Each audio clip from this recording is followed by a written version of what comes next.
Hey guys, so when it comes to being a fan of Sonic the Hedgehog, mostly during its Archie run, a lot of things come up, during that run, especially from a fan's perspective.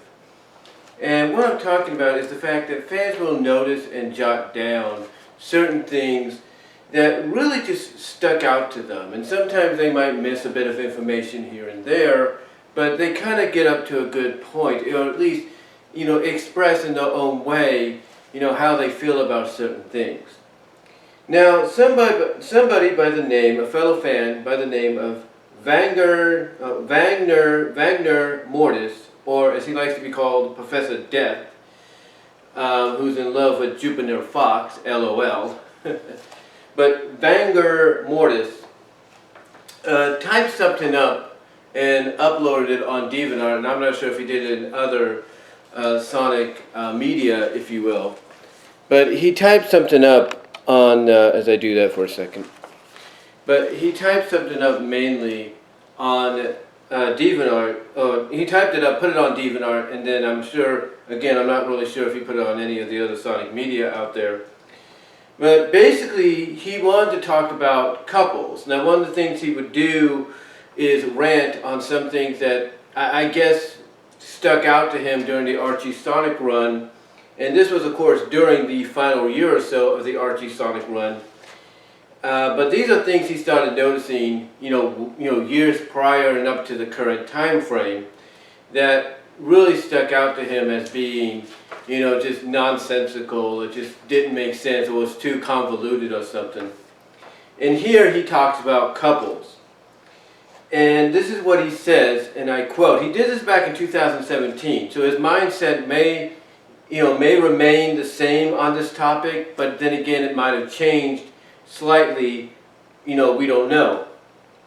But this is what he says, and I quote, this is what he says, and I quote, "It's been a while since I exposed my point of view on Archie Sonic. This time I will go on with the disposable plot points and will be dealing with only one topic. A very uncanny topic, the most dangerous of them all, the love duological, or basically the love trope, the romance trope in the series. Oh boy." And then continuing, and even, like I said, he gives a link to it. It says the love Dodechedon, the love Dodechedon, the love, it's basically the love, mess, if you will, the love romance mess, whatever you want to call it. And this is what he continues to say, and I quote, "Oh boy, Sally and Jeffrey, Sally and Monkey Kong, Sally and Sonic, Sonic and Mina, Sonic and Bunny, Antoine and Bunny, Tails and Fiona, Tails and Barbara, Tails and Mina, Mina and Ash, Hershey and Drago, Hershey and Jeffrey, so many couples, it looks like a Mexican soap opera. I don't even know where to start." And what he's saying by that is when you watch soap operas of any kind, mostly the kind that you will find on channels like Unimas or Telemundo, if you will, or even some that you would find here, state-wise, like Bold and The Bold and the Beautiful, if you will, Days of Our Lives, stuff like that. He's basically comparing the convolutedness of all the romance, all the couples that we got during the Archie Sonic run to, a daytime soap opera, whether it's here in the States or, in Mexico, if you will, courtesy of places like Unimas or Telemundo. You kind of get the idea. And he doesn't know where to start, basically, because it's so like convoluted, if you will. Now, in the original post, he provides pictures to kind of exemplify what he's talking about. Now, continuing on, and I quote, "Well, according to an early Saturday production Bible," and I think, let me see if he starts, if I missed anything, I don't think I did. I don't know. Well, this is where he starts off, and I quote, "According to an early Saturday production Bible, Bunny Rabbit was supposed to be interested in Sonic, but Rotor and Antoine." And he gives the link that you can find it at sonicsatm.com, exclusive Bible. But continuing on, this is what he says. But we never saw Bunny showing interest in any of the characters in the cartoon. In the comics, however, Antoine interacted with her the first time in Sonic issue 23 in June of 1995. In one panel. That was it, I guess. Then 23 issues later, Sonic the Hedgehog, Sonic issue 46, May 1997, Bunny pretty much jumped in his throat from out of nowhere, and apparently they started dating from there. In other words, what he's talking about is in issue 23, Antoine and Bunny, I guess, were following Tails, trying to keep him safe or something like that. And Antoine thanked her at the end by kissing her on the cheek, which never had been done at that point with her character or even his character. And that pretty much planted the seeds. And then, like he said, 23 issues later, Ken Penders went full circle and said, let's just put these two together. Now, continuing on, and I quote, because he tries to connect this as best he could, because again, like he said, he doesn't know where to start. It's so convoluted. But this is what he continues on to say, and I quote, before that, Antoine was interested in Sally. We can clearly see that in the cartoon and the comics. Early portion of the comics, that is. And at some point, he lost Bunny to both Sonic and Anti-Sonic, aka Scourge. But in the end, they resumed the relationship. Actually, it was Anti-Antoine, aka Patch, who broke up with Bunny to get married to Sally. And that right there is kind of like a whole Shama's convolution, in itself. Long story short, Scourge, when he was still Anti-Sonic or Evil Sonic, threw Patch into the Prime world, and to basically shove off any suspicion, took Antoine and placed him in Patch's place in the anti-world, and then that's how that came about. And basically, as the story went, Patch, evil Antoine, broke up with Bunny because he saw, hey, marrying Sally is going to make him king. So, and basically he was going to utilize that to prove, just like in the early days of Antoine Prime, the one he replaced, that he's better than any version of Sonic, period. Well, that was pretty much the deal, if you will. But anyway, Ken Penders, when he came back on board for his final issues, he pretty much rectified that. But continuing on, and I quote, what was that? Oh yeah, in the end, they resumed the relationship. Actually, it was Anti-Antoine who broke up with Bunny to get married to Sally. And shortly after that, Antoine proposed to her in issue 173, May 2007, and they got married in 174, June 2007. They even had a honeymoon in Sonic Universe issue 17, June 2010. And again, he gives panels in the original one. I'll provide a link down below. You can check it out. Continuing on, and I quote, Sally and Sonic were always in love with each other, as we saw both in the cartoon and the comics. However, in the cartoon, despite kissing each other in episode 8 of season 1, Hooked on Sonics, and in episode 11 of season 1, Warp Sonic, Sally states that she's not Sonic's girl, which makes her sound like a, S-L-U-T. That's all I'm going to say. That's his words, not mine. That can be attributed to the mess of having 12 writers for the first season. And that's pretty much true. During the inaugural season of Sonic Satayam, they had more than just like Ben Hurst and Lee Jansen, I should say. They had a variety of writers, so the communication was kind of like a multiple way street to where you didn't know what direction they were going in, if you know what I mean. He continues on, and I quote, that also makes it weird when Sonic gets all melted and excited after Sally's kissing his face in episode 3 of season 2, No Brainer, which is, pretty much, kind of visually you can kind of see that. And again, they do provide links to it down below. Not links, but screen caps and pictures and all that to contribute to essay they did here. Or the essay, the research they did here. Continuing on, and I quote, "In the comics, Mike Gallagher just had Sally and Sonic flirting with each other from time to time, but never interacting as a couple. Probably because of this." And then he puts in a quotation, I think from a Bible or something like that for the comic. And I quote his quotation, "In the Archie continuity, it was decided that Sonic should have a love interest. This posed a difficult problem at the time. Sonic's target demographic was young boys, many of which still thought girls were quote-unquote icky. So having Sonic be interested in a girl would make him so much less cool to them. As such, the people at Archie crafted the single most awesome female character they possibly could, a tech-savvy, 100% capable, no-nonsense leader of the Freedom Fighters.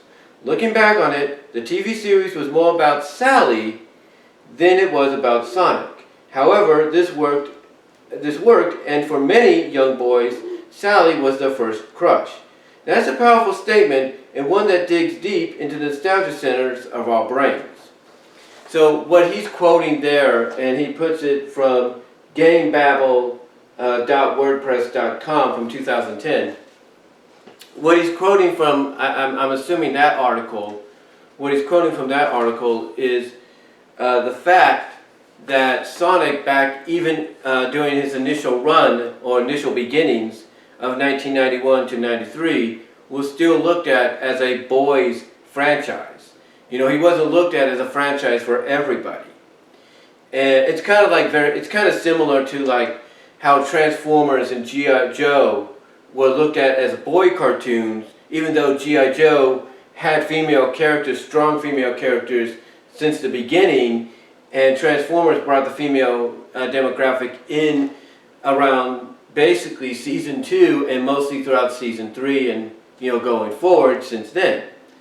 But back then at the time, and that's the trash coming to pick up the trash, the garbage guy coming to pick up the trash there.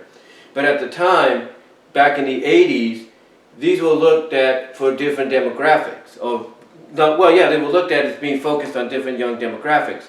Transformers and G.I. Joe for boys, things like Jem and My Little Pony Generation 1 for girls. However, they didn't expect at that time that would all change during those current runs because of who they would integrate into the series and such. But, that's kind of what he's getting at here. It's like the people at Archie Comics, they figured, we need to do something that's going to kind of get the young boys that Sonic is targeted at as the main demographic to understand why he has a thing for Sally. Thus, they developed Sally through different writers and situations and all that into who she is today. Also taking a page out of what you saw in the Saturday morning cartoon as a major influence in doing so. And thus, the reason, as many people will attest, even a Jaime-tude, James Sullivan, they will attest that Sally became the first crush, the first waifu, if you know what I mean. But continuing on, and I quote what he said, this is after he quoted the article, and going back to quoting him, and I quote, "That sounds somewhat wrong. Knowing that Sonic Sat-AM came first, which is true, well, somewhat true, and Sally's crush on Sonic was sort of already described in the production Bible. Although it seemed to be scrapped. Okay, so you're wondering, what is this Bible thing all about, right? Well, long story short, anytime a show is developed and, created to potentially get greenlit, one of the things people do behind it is they create a Bible. Basically basically a dictionary, an instruction manual, whatever you want to call it, a blueprint of what the show is going to be, about, what the show is going to focus on, who the characters are going to be, what the personalities are going to be, stuff like that. And like I said, that's just the garbage truck coming to pick up the trash. But, you get the idea. And in the Bible for Sonic Sat-AM, Sally basically originally had a crush on Sonic, but it was scrapped to where she would be her own character, but the feelings would develop over time. And of course, like I said, he uses panels and screen grabs to kind of, initiate his point, or basically initiate his point, basically visually support his point is what I'm trying to say. Continuing on, I quote, "Anyway, thanks to Ken Penders, Sally got her first kiss from Jeffrey St. John in the Prison Sally miniseries, issue 3, June 1995. The reason Sally ended up with that skunk you can find out here." Now, again, they provided a link to where you can find out the information. Unfortunately, when I went there, it gave me a 404 forbidden warning, if you will. Give me a 404 forbidden warning as I check, make sure the garbage guy gets all the trash here. Yes, hold on. Okay, you got it. You got most of it. I had to make sure because we've had trouble, as I mentioned before in one video, with this guy, at least my mom has. So we don't want any trouble there. But anyway, continuing on from where I left off, basically, he provides the link to find out more about the reason Jeffrey ended up with Sally, or this happened, or Ken Penders allowed it to happen. And when I clicked on the link myself, I got a 404 forbidden basically page. I got a 404 forbidden page. In other words, the page was no longer there. Either Penders took it down or something happened, I'm not really sure, but you couldn't find any more information on it. And yeah, what he says next pretty much is true. He says, "I'm pretty sure that pissed off some fans." Oh, it wasn't just some fans, my friend, that it pissed off. It pissed off the whole fan base that, pretty much knew about Sonic and Sally being an item since the beginning. It pissed them all off. And they didn't like it. But the reason Ken Penders, from my point of view, did it, basically, is, he wanted to create a love triangle. He wanted to, basically, I guess in a way, just like Stephen Butler was using the artwork to help, stylize the characters in an anime, sort of an anime-inspired, but more anthropomorphic, human-like, structure to help, help them grow up along with the comic they were part of, along with the audience that read it. Penders decided that one of the most interesting ways to go that route as well was to create the love triangle. Now continuing on, here's what they also say, and I quote, "Jeffrey still had other chances to be with Sally. In Sonic 31, February 96, and 46, May 1997. The relationship ended in Sonic Super Special number 2, Brave New World, with Sonic fighting Jeffrey." So, long story short, Jeffrey shows up, right? Jeffrey shows up, and the way Jeffrey would greet Sally in these issues, if you will, is he would greet her with a kiss. Not on the hands, not on the cheek, but on the lips. He would full-on kiss her in front of everybody.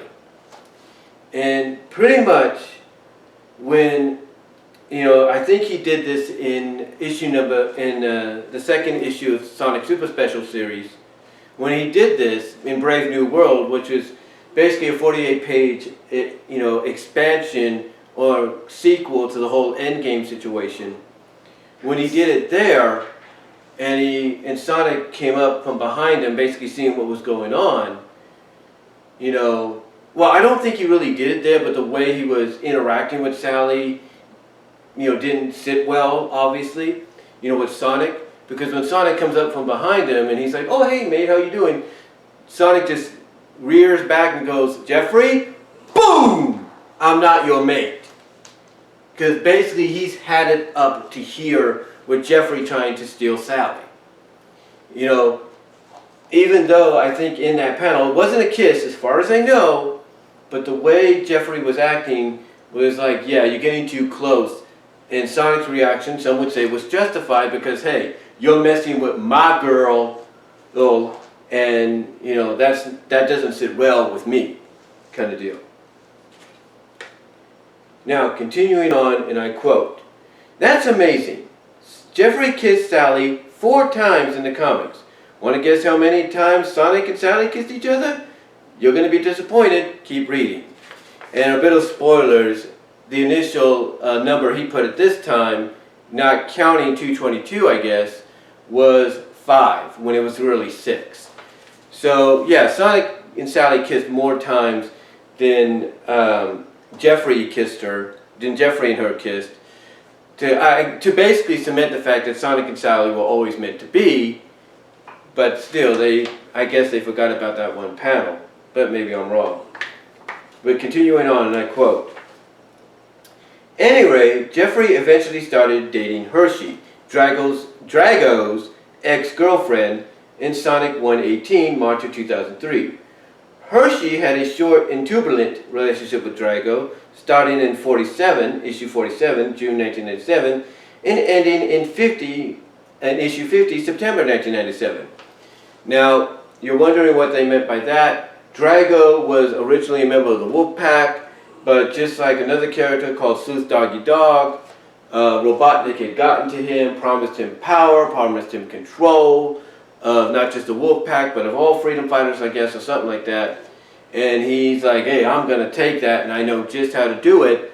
And he used his girlfriend at the time to make, to basically get, attempt to try to get what he wanted. So, yeah, that relationship pretty much soured after that. Continuing on, I quote, "Jeffrey and Hershey quickly got married in Sonic 130, February 2004. And I do not know why I always get a blank page. Age or something here and there, might have got caught or something. Sounds like we have a helicopter outside too, or a plane going above. Continuing on, and I quote, "Let's leave the main character for the last and talk about his best friend for now.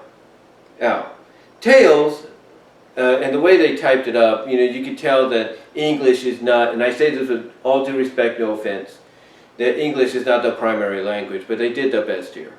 But continuing on, and I quote, "Let's leave the main character for last and talk about his best friend for now. Tails was the unluckiest character in the comics, in my opinion, for several reasons. So his love life wasn't any different. And I kind of did a video series, during the early days of this channel that I uploaded that you could check out, and I might revisit it down the line. Might. Don't quote me on that. But continuing on. Tails pretty much started with 3 love interests at the same time. In 1995, okay, let me reread that. Tails pretty much started with 3 love interests at the same time in 1995. Lucky for us fans, no one remembers Scott Shaw's creation, Posey the Possum, from Sonic Super Special number 2. That was the first and last time we saw her, thank God Almighty. And what he's getting at is all the writers at the time, from Ken Penders, Carl Bowlers, Scott Shaw, if you will, even Ian Flynn later on, all had their own creation, had their own original characters that they had created to interact with some of the established characters, and Scott Shaw had created Posey the Possum to possibly be a love interest for Tails. But continuing on, and I quote, "In the Tails miniseries, number 3, Tails meets Barbry Koala," that's B-A-R-B-Y, Barbry Koala, who doesn't look like a koala at all. However, they only interacted in Sonic the Hedgehog issue 61, August 1998, and Ian Flynn made sure that these two would never become a couple.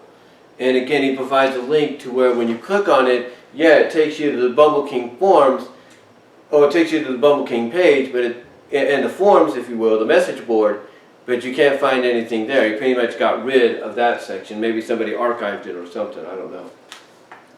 Continuing on, and I quote, Shortly before that, we had a prequel to the Tails miniseries, which is one of my favorite stories in the comics, Growing Pains, Sonic the Hedgehog issue 28 and 29, November and December of 1995. This is where Mike Gallagher introduced us to Fiona, or should I say Auto Fiona, I should say, yeah. This is where Mike Gallagher introduced us to Fiona, or should I say Auto Fiona. That didn't end up well. Continuing on, I quote, Fiona, however, was quite mistreated by Archie, whose real self took 4 years to show up in Knuckles the Echidna's issues 26, 27, 28, July, August, September 1999, and after that another 4 years to interact, quote-unquote, interact with Tails in Sonic the Hedgehog 125, September 2003 in one panel, basically where he saves her butt from being blasted by the Zordon. Continuing on, I quote, and they even say Tails saves Fiona's tail. Continuing on, I quote, she finally became a regular character and a freedom fighter from Sonic the Hedgehog 130, February 2004, and ahead. We had 2 chances to see Tails flirting with her, but let's talk about Sonic. This is where things get absurdly complicated. And trust me, he's correct in that. It does get absurdly complicated.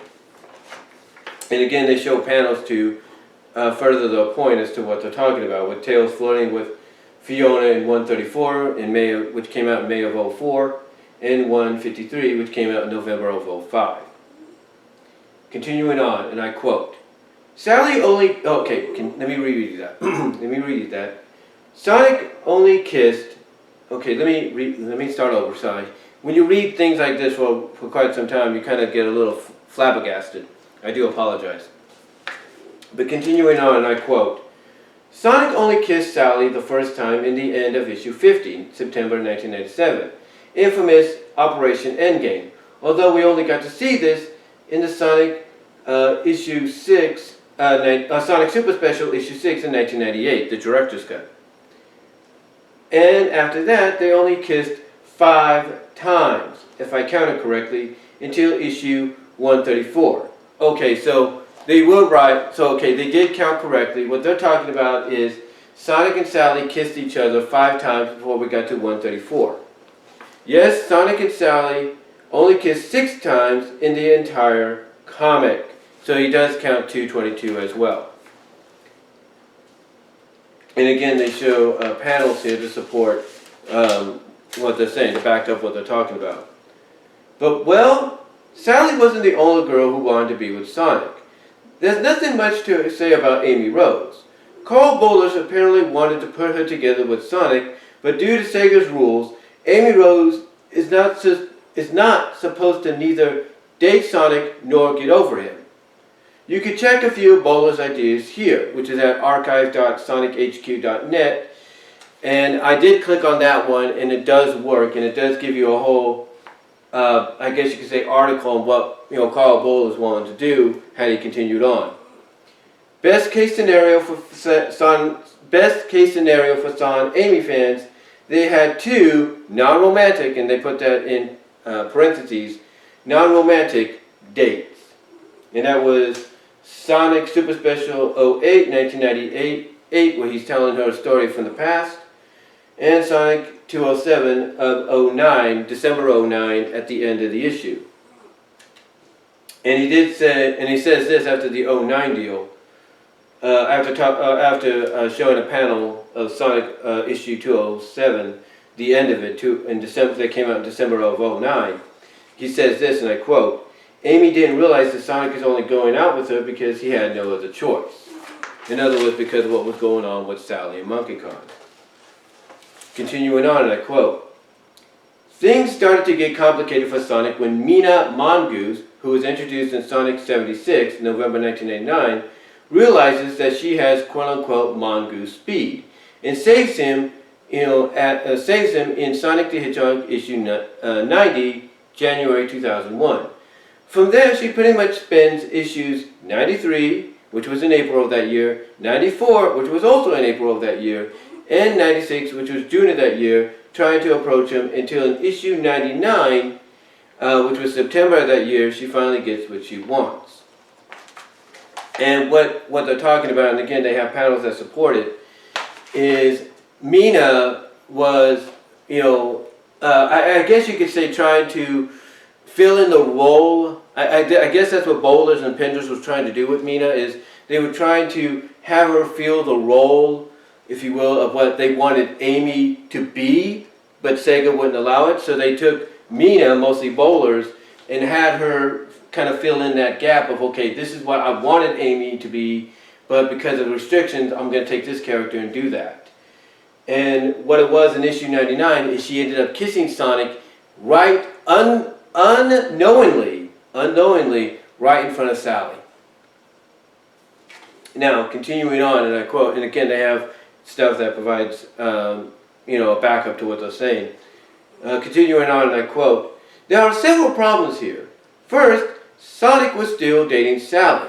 They didn't break up, which means Sonic is technically cheating on Sally. Second, Mina was the only one who jumped on Sonic's throat. He didn't even have time to react.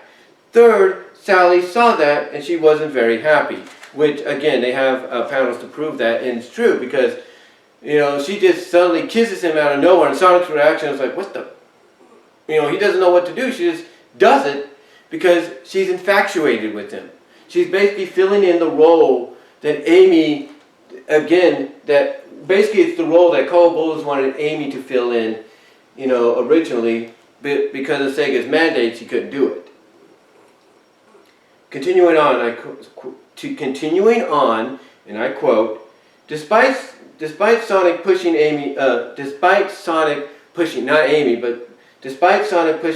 Mina away, Sonic himself has doubts on what to do about this situation, and Mina didn't give up at all. The entire Sonic 120 is about Mina trying to get Sonic's attention. And again, they have panels to back them up on this.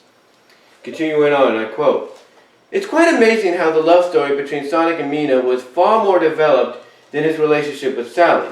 Despite Mina seeing Sonic kissing Sally in 123, July of 2003, which to me, I'm going to be honest with you, when I found out this was going to be released on the month of my birthday that year, I couldn't be more proud, I couldn't be more excited, as a fan of the ship and of the characters.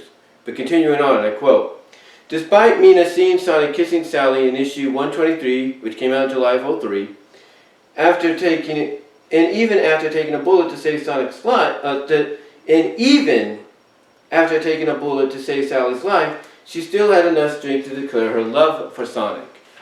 In other words, when she saw that, Mina, even though she still loved Sonic, came to a realization that, okay, maybe he doesn't love me the way I thought he does, but I still care about it enough for him that I won't let anything happen to Sally. And she took a bullet for Sally to prove her love for him, and then she finally just told him that she loves him, kind of deal.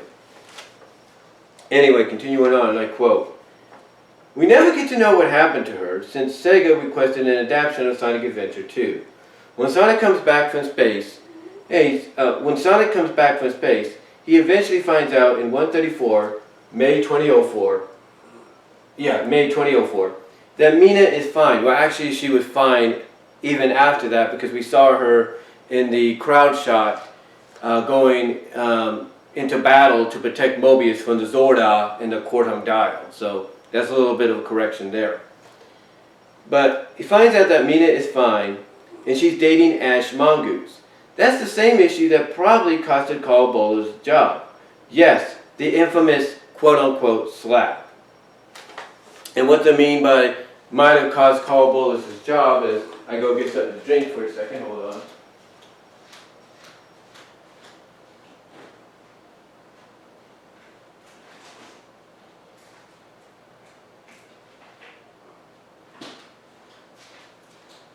I have to get some water here, mouth is dry. But what they're talking about by cost, may have costed it his job is, despite who you believe,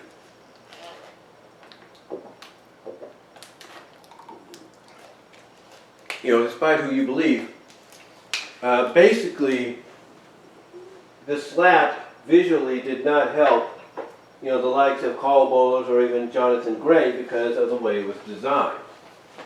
It just wasn't designed properly, if you know what I mean. It wasn't, visually it came off in a way that made everybody, even, I'm guessing, people that, were not big Sonic fans that would, just were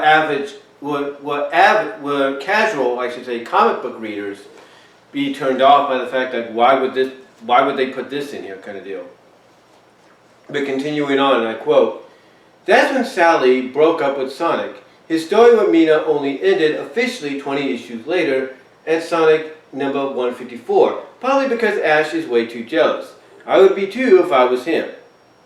Continuing on, and I quote, "Mina says she loves Ash, but she seems to be writing songs about Sonic, which is conflicting for her, but basically the reason she finally confesses her true love for Ash is because he saved her from, I think, something like taking a bullet or whatever. Basically, he put his life on the line to save her." Continuing on, and I quote, "Sally eventually had one last date in the comics with Monkey Con in issue 208, April 2010. As for Mina, she was sleeping in the same house as Ash, as we can see in 185, February 2008. And then they put, Matt Herms thought no one was going to notice that. Okay.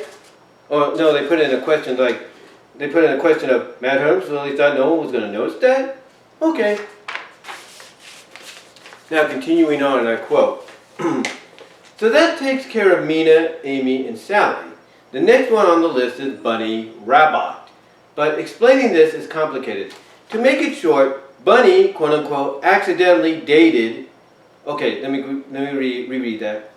"To make it short, Bunny, quote-unquote, accidentally dated Anti-Sonic and Sonic 150, release date August 2005, and shortly after that she kissed the original Sonic as well in issue 152, October of 2005. It was Sonic, however, I should say, not whoever. It was Sonic, however, who brought back the real Antron to Bunny in issue 156, January 2006. The major problem here is that Bunny became a hypocrite. Someone even sent a letter to Archie in Sonic issue 105 asking, quote, why was Bunny giving Mina the cold shoulder treatment? The cold shoulder treatment as seen in issue 94, and then they show the letter that the fan wrote in issue 10 that was published in 105 in the Sonic Grams section at the end of the comic. Continuing on, this is what the answer they got from Archie Comics. We can assume from, I think, Carl Bowlers or somebody.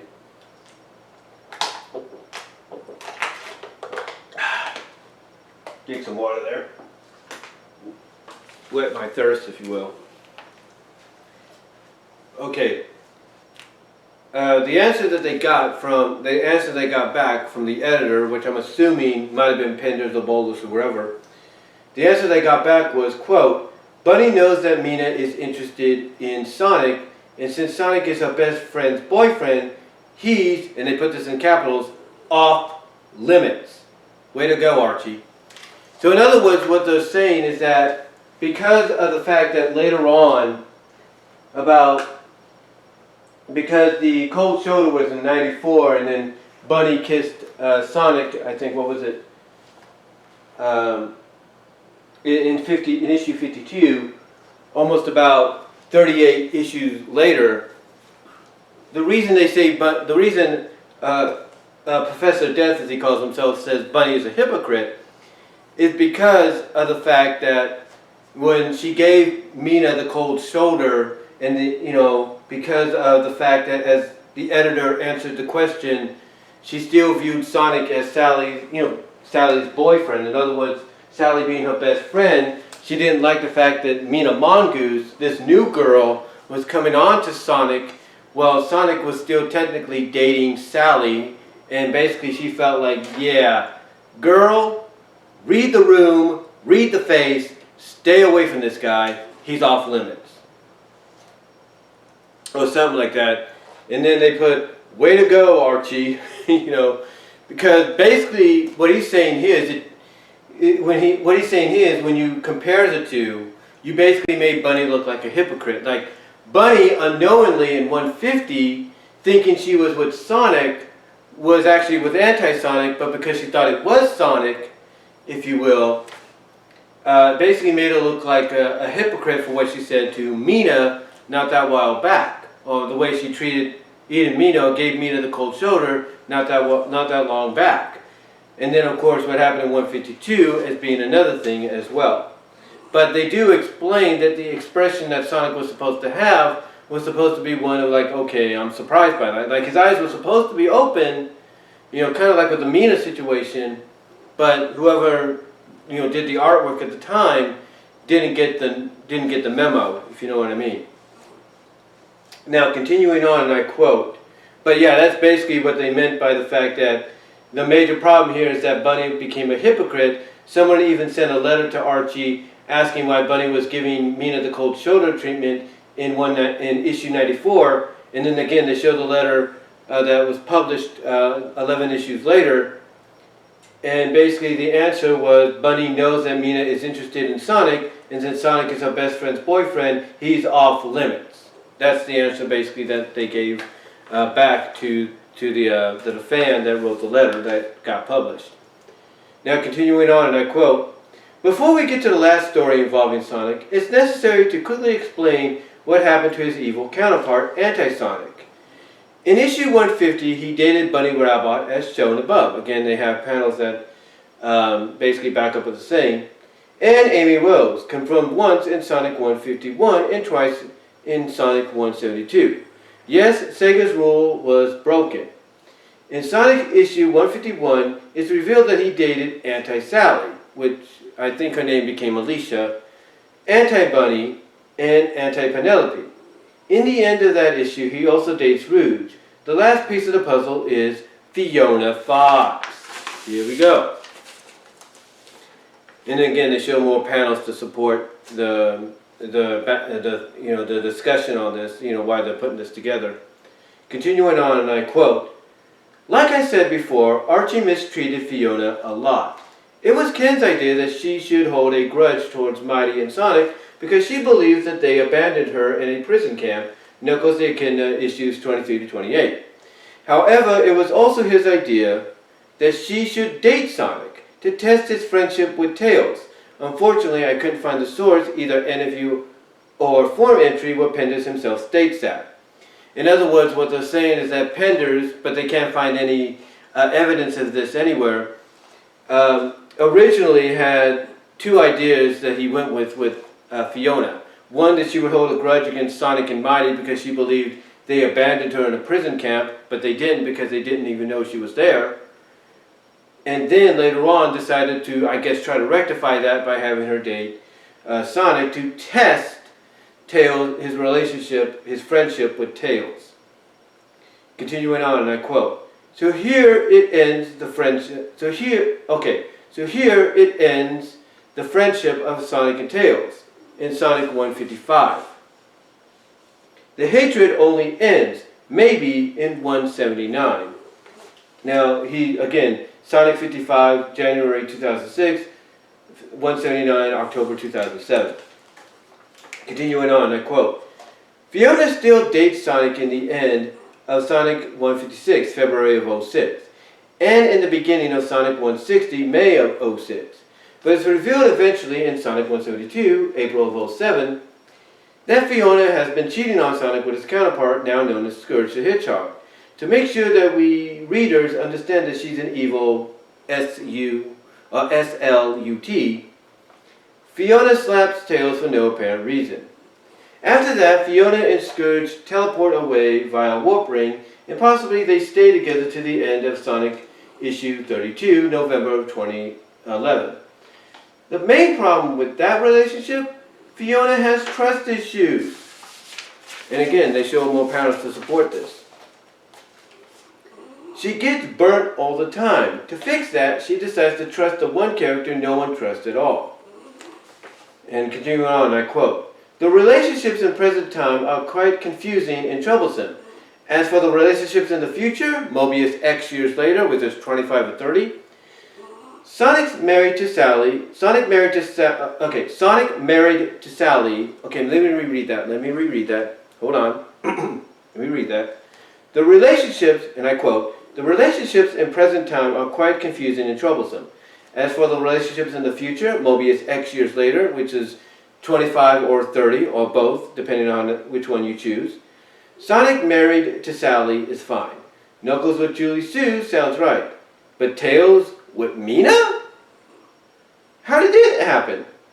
You can find it here, and again they give a link to where you can find information on it. And don't you dare, Mr. Yardling, to think that fans are way too stupid not to realize what you did with Vector's son, Argyle. And what he's getting at that is, Argyle is Vector the Crocodile's son in the Mobius Years Later saga. And what he's stating is, basically what he's trying to point out there is he pretty much feels that Vector's, basically the mother of Argyle is Amy Rose. Yeah, that's what he's basing it on, based on the fact that his name starts with an A. He's got a similar kind of spunkinality, if you will, to him that Amy did. So it's very identical.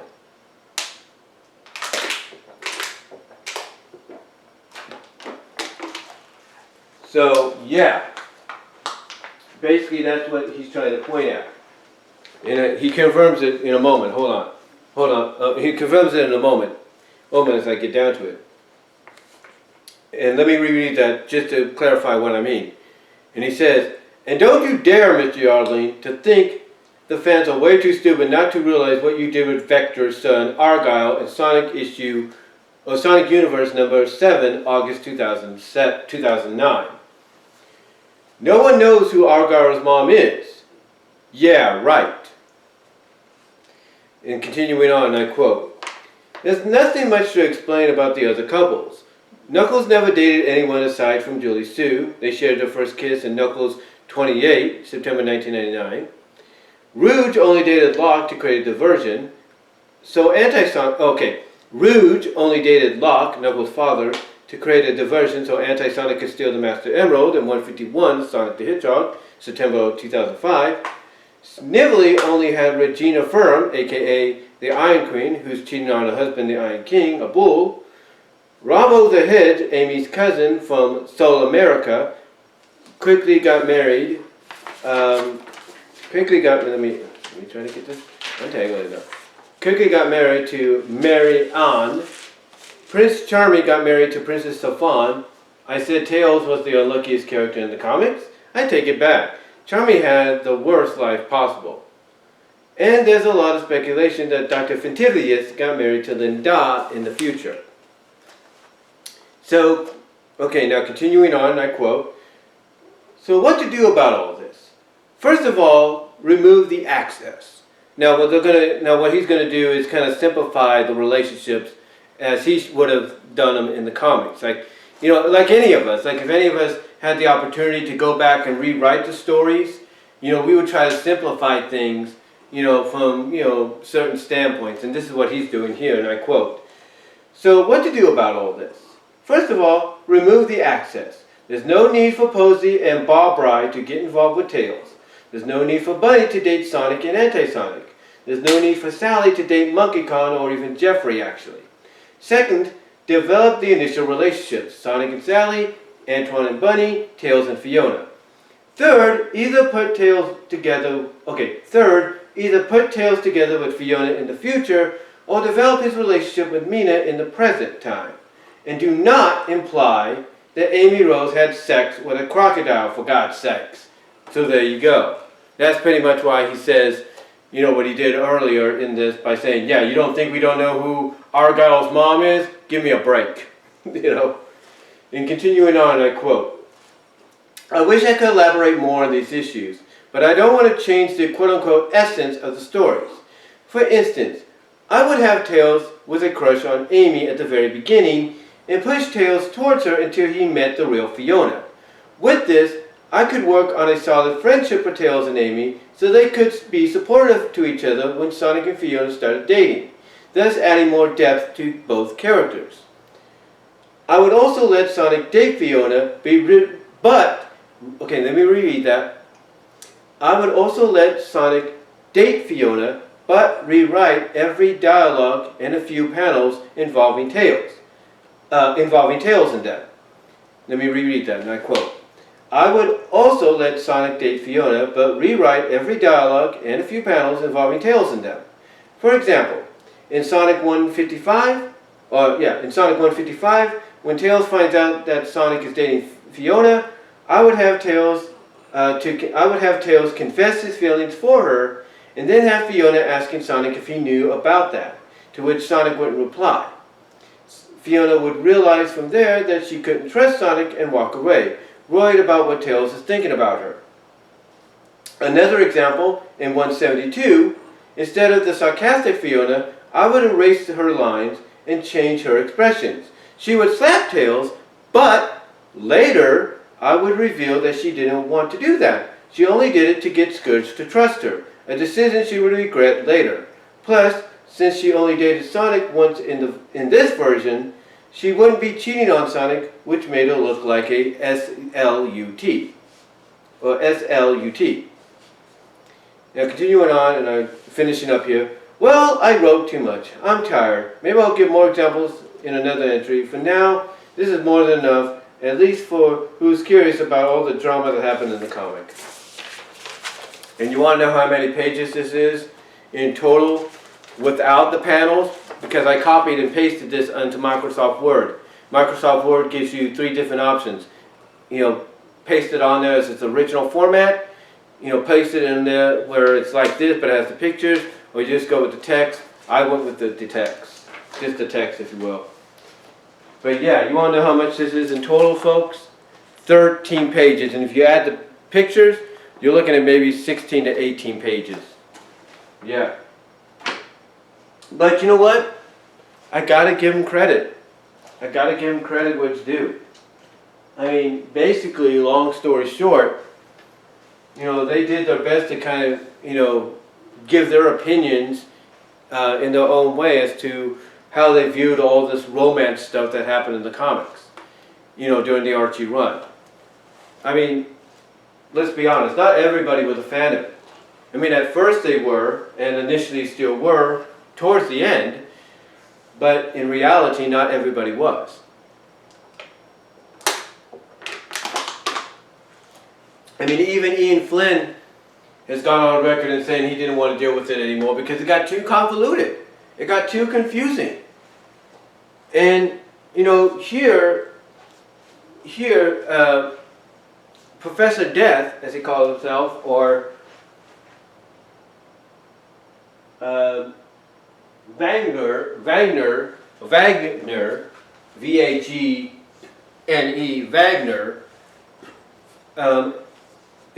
basically, the way he puts it towards the end, if they had just done that, if they just would have simplified things, focused on the things that needed to be focused on as far as relationships and romance goes, I don't think anybody, not even Ian Flynn when he took over, would have got sick and tired of it.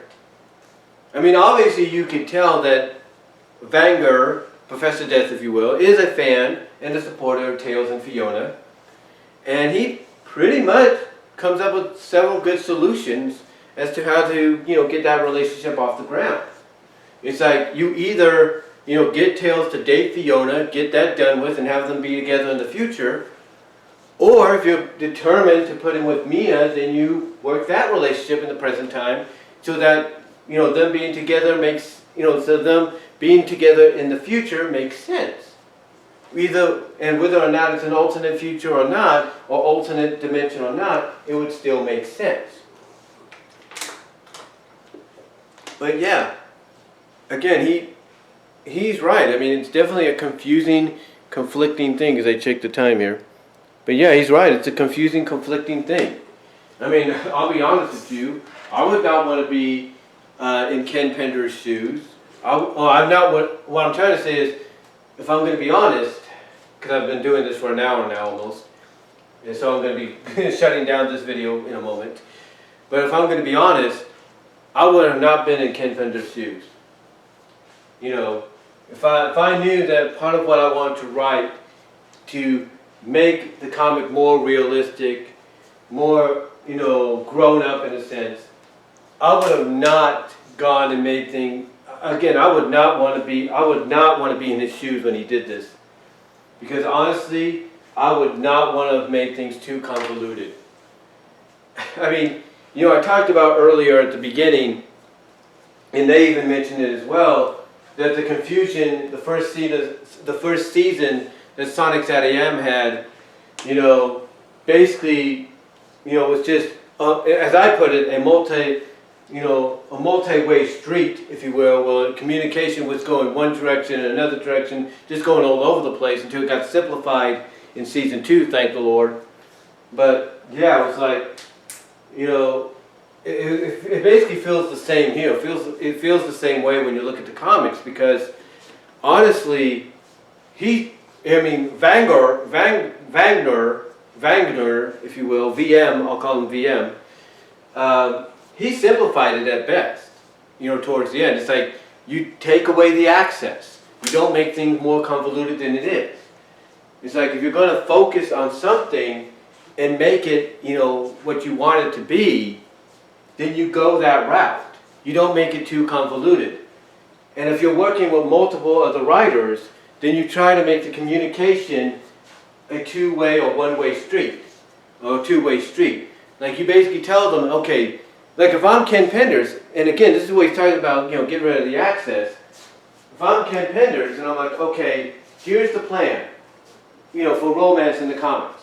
Sonic and Sally together, we focus on that. Antoine and Bunny together, we focus on that. We're teasing Tails and Fiona, let's get to that. And that's what you do.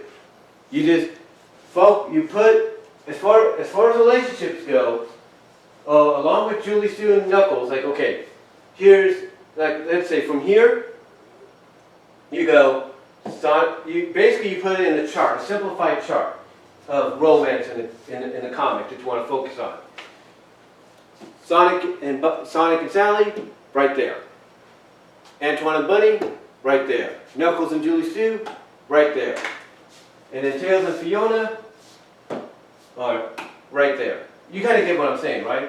Basically, you line it up and be like, okay, these are the primary relationships we focus on in the book. That's what you do. And if you want to add in some new ones, that's fine. Like Jeffrey and Hershey, fine. Boom. There you go. Make it simple. Simplify it. Don't make it convoluted. And once you simplify it, then you send that memo to the other writers and say, okay, you're going to do this book while I'm working on these other projects, and this story you're going to have in your book that you're writing for this book or this issue, it's going to have romance, okay? Okay? And it's going to involve, let's say, Bunny and Antoine. Okay, focus on Bunny and Antoine.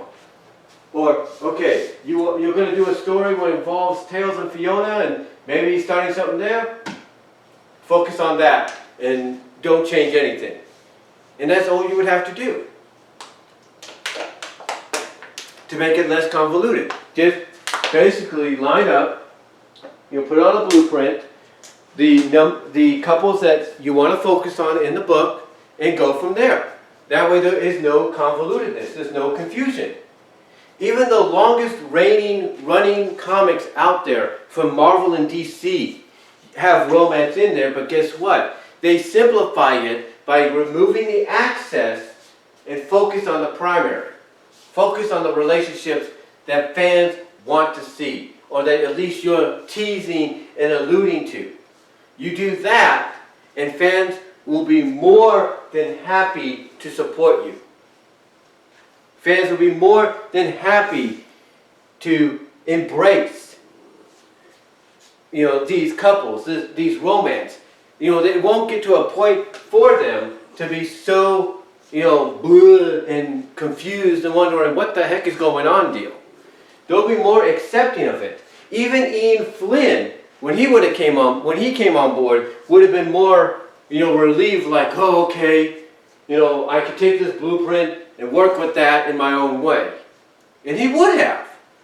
I mean, if they would have just put the blueprint of, here's the couples, Sonic Sally, Antoine Bunny, Knuckles Julie Sue, Tails Fiona, Jeffrey and Hershey, if they would have done that, no problem. No problem whatsoever. Everything would have worked out in the end. Things would be simplified, and you wouldn't have to worry about people getting sick and tired of it and being confused about it.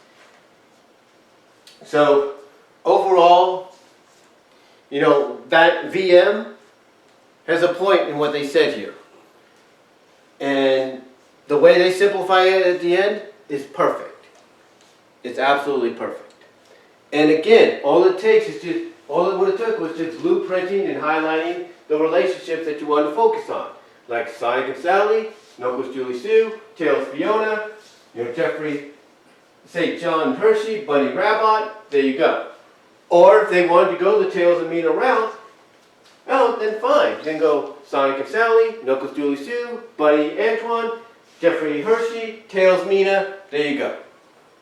And at least give an idea as to how that comes about, if that's going to be the primary focus of a couple or a romance for someone like Tails. But anyway though guys, I just wanted to come on here, read off to you guys what VM Wagner Mortis, known as Professor Death as well, on DeviantArt, said or posted about 4 years ago. I know it's a little, you know, old in, you know, time-wise, but it does kind of relevate today because we don't know what Ian Flynn's going to pull off, or Van Stanley or the writers on the IDW book is going to pull off in the future. I mean, it looks like they're going to go the route of Tangle and Whisper being an item, but who's to say that won't be convoluted if things are not simplified. But anyway, I just wanted to come on here and read that off to you guys. Kind of want to get your thoughts on it. Let me know how you feel about it though below in the comments, as well as during the live chat during the premiere. Like the video guys, check out the Teespring store. I will provide a link to this article in the annotations or in the description, maybe both, so you guys can check it out yourself and see exactly what Wagner is talking about, along with the visuals of the panels that help support it. So till next time guys, God bless, take care, I am out. Peace.